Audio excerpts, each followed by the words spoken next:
আমি রাত্রে রান্না করতেছি। সবার রান্না শেষ নাকি ভিডিওতে একটু কমেন্ট বক্সে জানাবেন। আজকে হচ্ছে 9 ফেব্রুয়ারি, তো সারাদিন একটু ভিডিও করছি, এর জন্যে মানে রান্নাটা একটু দেরি হয়েছে। এমনি তো রাত্রে রান্না করি। আমি রান্না করব দেশি মাগুর, ঘুরতে যায় দেশি মাগুর বিলের কাছ থেকে নিয়ে আসছি।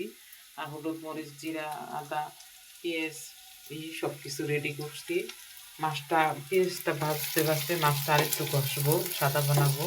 তো সাথেই থাকেন, আমি রান্না করি। তো কেমন মজা হয়েছে বলবো আপনাদের। এখানে লবণ দিচ্ছি, দিয়ে দিব হলুদ। আমি একটু ঝাল বেশি খাই। তারপরে দিয়ে দিব মরিচের গুঁড়া,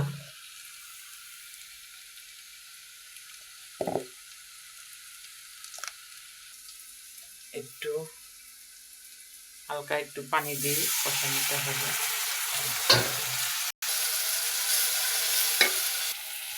আমি একটু দিয়ে দিব রসুন বাটা,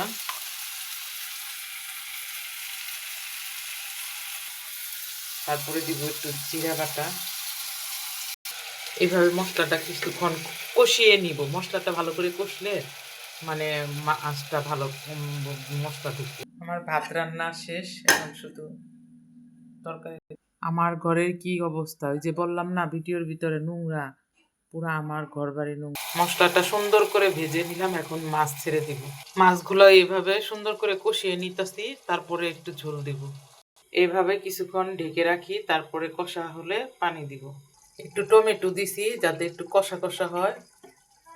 এই যে সুন্দর একটা কষা কষা হয়ে গেছে, এখন ধনিয়া দিব, সাথে একটু ধনিয়া পাতা দিলাম। এখন একটু ঢেকে দিলাম, হয়ে যাবে ভাবে।